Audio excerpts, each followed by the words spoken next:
வாழ்க வளமுடன். இன்றைக்கி தான் நம்ம டே 1 இன்ட்ரடியூஸ் ஆகியிருக்கோம். நம்ம இன்றைக்கி எதை பற்றி பேச போகிறோம் அப்படின்னு சொல்லும்போதே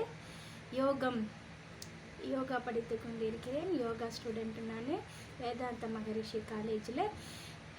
யோகா இன் ஹியூமன் எக்ஸலன்ஸ், யோகமும் மனித மாண்பும் அந்த தலைப்பில் எம்எஸ்சி படிச்சுட்டு இருக்கிற ஸ்டூடெண்ட் நான். என்ட்ரி லெவலில் எங்களுக்கு சொல்லி கொடுக்குற விஷயங்களோட 1 மணி நேரம் நான் கிளாஸில் அட்டன் பண்ணி நான் கற்றுக்கிற விஷயங்களோட எக்ஸ்ட்ராக்ட் சில துளிகள் உங்களுக்கு சில நிமிஷங்களில் பகிர்றேன். இதில் இன்னும் டீட்டெயில்டாக உங்களுக்கு விளக்கம் வேணும், இன்னும் தெரியணுன்னா எனக்கு கமெண்ட் பண்ணுங்கள். நான் இன்னும் டீட்டெயிலாக உங்களுக்கு போஸ்ட் பண்ணுறேன். இப்போ யோகத்தை பற்றி பேச போகிறோம். யோகன்னா என்ன? What is yoga? யோகாவோட பிறப்பிடம் அப்படின்னு பார்க்க போனால் நம்மளோட இந்தியா தான் யோகத்தோட பிறப்பிடம்.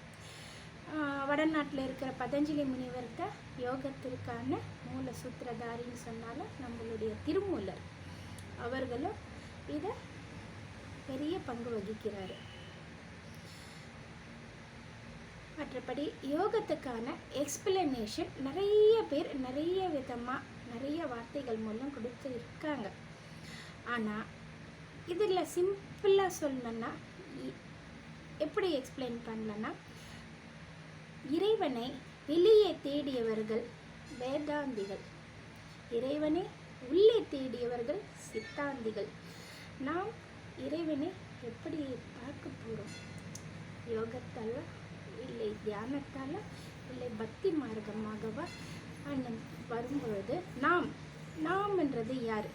நாம் என்றது நம் உடலா, நம் உயிரா, நம் மனமா? இது எல்லாமே சேர்ந்த கலவையா? ஆம், நாம்னா நம்ம எல்லாமே சேர்ந்தது தான். ஆனால் இது எல்லாமே ஒன்றா இல்லை. இது எல்லாமே தனித்தனி விஷயங்கள். இவற்றிற்கான பயிற்சிகள், இவை பக்குவப்படுத்துவதற்கான பயிற்சிகள், உடலுக்கு உடற்பயிற்சிகள், உயிருக்கு தியான பயிற்சி, மனத்திற்கு யோக பயிற்சி. இதை தெளிவாக நம்ம புரிஞ்சுக்கணும். உடலிற்கு உடற்பயிற்சி, உயிருக்கு தியான பயிற்சி, மனத்திற்கு யோக பயிற்சி. இதுதான் நம்மளுக்கு அடிப்படையான யோகம். இப்போ யோகத்தின் மூலமாக நம்ம எதை அடையலாம் அப்படின்னு ஒரு கேள்வி வரும்போது, எய்ம் ஆஃப் யோகா அப்படின்னு என்னன்னு கேட்டால் சிம்பிளாக ஒரே ஒரு வார்த்தையில் சொல்லிடலாம். இதுக்கு பல விளக்கங்கள் எப்படி கொடுத்தாலும் மனிதன் தன்னை அறிதல், self realisation, self confidence, self realisation. நம்ம யார், நமக்குள்ளே என்ன இருக்குது, நமக்குள்ளே என்ன நகர்ந்து கொண்டிருக்கிறது, நாம் பண்ணுறது உடலா, மனமா, உயிரா? நாம் யார்? நாம் வாழ்க்கை எதை நோக்கி போய் கொண்டிருக்கிறது?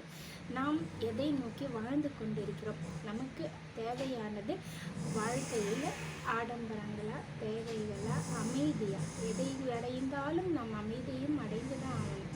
அதற்கு இதற்கான ஒரு சிறப்பான வழி யோகம். அனைவருமே யோகம் பயிரும் பொழுது உடல், மனம், உயிர் 3மே வலுப்பெறும். இதில் சந்தேகம் இல்லை. இதை பற்றி இன்னும் நம்ம விளக்கமாக ஒத்தொத்தரும் நிறைய விஷயம் சொல்லியிருக்காங்க. செல்ஃப் ரியலைசேஷன், அதாவது மனுஷன் தன்னுக்குள்ளே தன்னை அறிதல். நாம் வேறு இல்லை, நாம் பரமாத்மா என்ற பெரிய சோர்ஸை இந்த ஜீவாத்மா நம்ம சேர்ற ஒரு விஷயத்தையும் யோகமாக சொல்லலாம். யோகத்தோட முக்கியமான எய்மா தான் இந்த ஜீவாத்மான நாம் அந்த பரமாத்மாவை அடைந்து அவர் வேற, நாம் வேற இல்லை, அவரும் நாம் ஒன்று தான். நமக்குள்ளே அவரை பார்க்குற விஷயம்தான் யோகம். இதற்கு தெளிவாக சொன்னால், உடல் அசைத்து எண்ணம் அசையாமல் இருப்பதே யோகம். உடலை அசைக்கணும். எப்படி அசைக்கணும்? முறையானபடி அசைக்கணும்.